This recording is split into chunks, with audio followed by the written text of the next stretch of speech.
He sold his house, moved to Thailand, told everyone he would never go back. 2 years later, he left without saying goodbye. This is why. When Mark arrived in Pattaya, he was 57 years old, recently divorced, financially stable, emotionally drained. For years, he had lived on autopilot, alarm clock, commute, work, television, sleep, repeat. Thailand wasn't a vacation, it was a reset button. The first morning in his condo near Soi Buakhao, he stepped onto the balcony and felt something unfamiliar. Lightness, possibility, the noise of motorbikes below, street vendors setting up, sunlight already warm on his face. For the first time in years, he wasn't counting down to the weekend. He wasn't checking emails. He wasn't explaining himself to anyone. The first months felt effortless. Street food for a few baht, cold drinks in the afternoon heat, conversations with strangers who smiled easily. He met other foreigners in bars along Soi Buakhao, men in their 50s and 60s who had also started over. Burnout, divorce, retirement, reinvention. They laughed about their old lives. They talked about freedom, about how they should have moved sooner. Nobody talked about 5-year plans. Nobody talked about visa rules or long-term health care. Nobody talked about what happens after the honeymoon phase, because in the beginning, logic is optional. Emotion leads. Mark slowly built a new identity. He walked slower, dressed differently, spoke about life differently. Back home, he had been the divorced man from a quiet town. In Thailand, he was an expat, someone who had figured something out. But there is a difference between escaping and building, and that difference reveals itself slowly. Roughly 1 year in Thailand, the honeymoon phase quietly began to fade. Visa paperwork wasn't as simple as expected. Extensions required planning. Insurance required research. Exchange rates fluctuated. Nothing dramatic, but small stress accumulates. At the same time, his lifestyle upgraded. Better condo, more dinners out, craving familiar Western food instead of the street stalls he once loved. Weekend trips to the islands. Thailand was affordable, yes, but comfort still required money, and long-term comfort required discipline. In the beginning, his social life was busy. Breakfast meetups, beach afternoons, evening drinks, new arrivals every few days. Energy was constant. But something about Pattaya slowly became clear. The people who say, "I'll never leave Thailand," are often the first to go. 1 week, they're there. The next week, their chair is empty. No big goodbye, no dramatic post. Just gone. Health stuff, family reasons, time for a change. Mark began noticing patterns. The loudest voices grew quieter. They talked less about the future in Thailand and more about exchange rates or visa rules, more about money, more about uncertainty. One evening, a man named Colin leaned back in his chair and said quietly, "I thought moving here would fix something." That sentence lingered. Fix something. Thailand isn't magic. It doesn't erase loneliness. It doesn't rewind aging. It doesn't automatically create purpose. It offers opportunity. But opportunity requires structure. And structure is often what people try to escape when they move abroad. Mark started observing more carefully.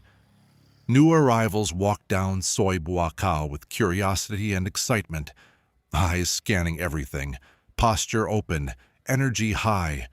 Men who had been there for years walked slower, more cautious, less expressive. The street hadn't changed. They had. Afternoons grew longer, not physically, mentally. Back home, routine masked reflection. In Thailand, there was space. Space can be peaceful, but it can also be confronting. Conversations began repeating. Visa rules, healthcare stories, relationship advice, currency debates. At first it felt like community, later it felt cyclical. Mark began asking himself a difficult question. Am I building something here, or am I extending a vacation? Thailand had removed stress, but it hadn't automatically created purpose.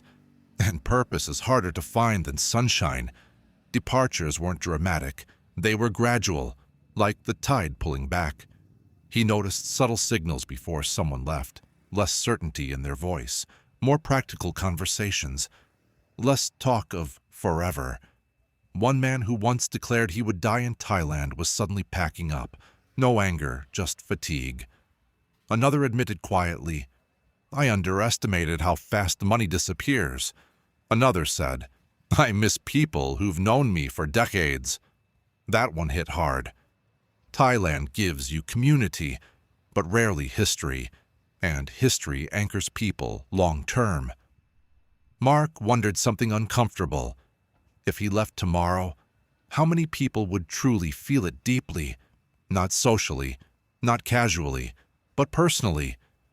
The departures weren't failures, they were recalculations. Thailand attracts people who want change, but not everyone is prepared for what change demands. The turning point wasn't emotional, it was mathematical. One evening, Mark projected 5 years ahead. Savings, healthcare costs, inflation, visa expenses, emergency scenarios. Thailand is affordable if planned carefully. It is unforgiving if planned emotionally. Medical care is good, but aging abroad changes everything. There is no lifelong safety net nearby, no family history, no shared past, only independence. And independence requires discipline. For the first time since arriving, he wasn't enjoying Thailand, he was evaluating it. And evaluation removes fantasy. There was no crisis, no scandal, no collapse, just clarity. Sitting in his small bar on Soi Buakhao, watching motorbikes pass, watching new arrivals full of excitement, Mark understood something simple. Thailand had been a powerful chapter, but not necessarily the final one. And maturity sometimes means recognizing when a chapter is complete.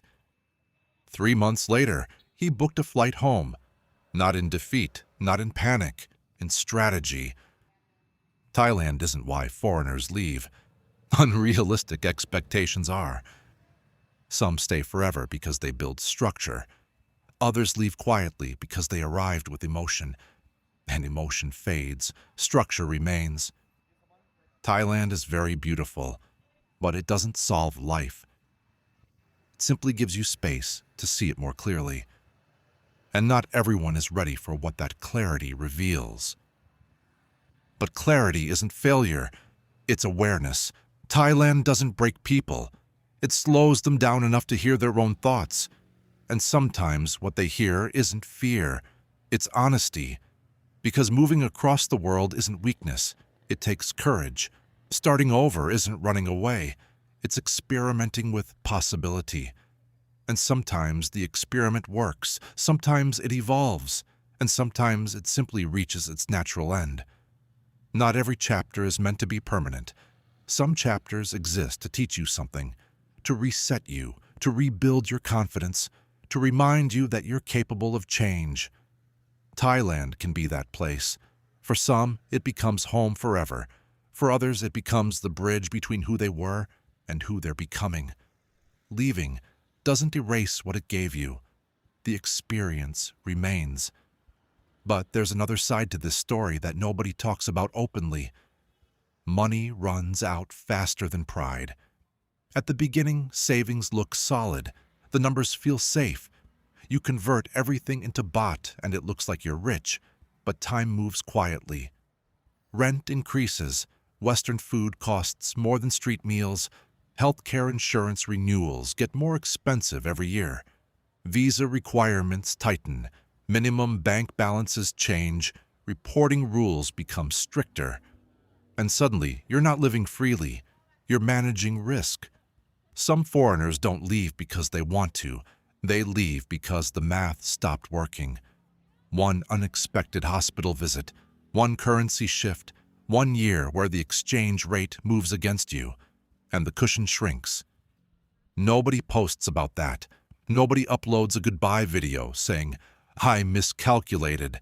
They just say they're taking a break or spending some time back home. But behind that decision is often something very simple. Sustainability. Thailand is affordable, But long-term residency requires discipline, and discipline isn't exciting. It's paperwork, it's budgeting, it's planning 5 years ahead instead of 5 weeks. Another uncomfortable truth: isolation compounds over time. In the beginning, everything feels social. New faces every week, conversations every day. But deep friendships take years, and many foreigners in Pattaya are passing through. You build connections, but you rarely build history. And when something goes wrong, health scare, financial issue, personal crisis, you realize how thin your support system actually is. No lifelong friends dropping by unannounced, no family network nearby, no shared past holding things together, just independence.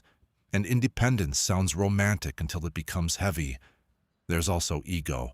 Moving to Thailand feels bold. Admitting it is not permanent feels like retreat. But staying when the numbers don't work isn't strength, it's denial. Some men burn through savings trying to prove a point, trying to prove they made the right choice, trying to prove they didn't fail. But leaving before collapse isn't failure. It's responsibility. That's the part people don't say out loud. Thailand doesn't push most foreigners out. Reality does. And reality isn't cruel. It's consistent. You either adapt to it or you adjust your plan. Mark didn't leave because he hated Thailand. He left because he finally stopped pretending that enthusiasm was a strategy. He understood something simple. You can love a place and still admit it's not your forever. You can appreciate the chapter without forcing it to become the whole story. That's not defeat, that's clarity. And clarity, especially when it costs you pride, is one of the hardest things to accept.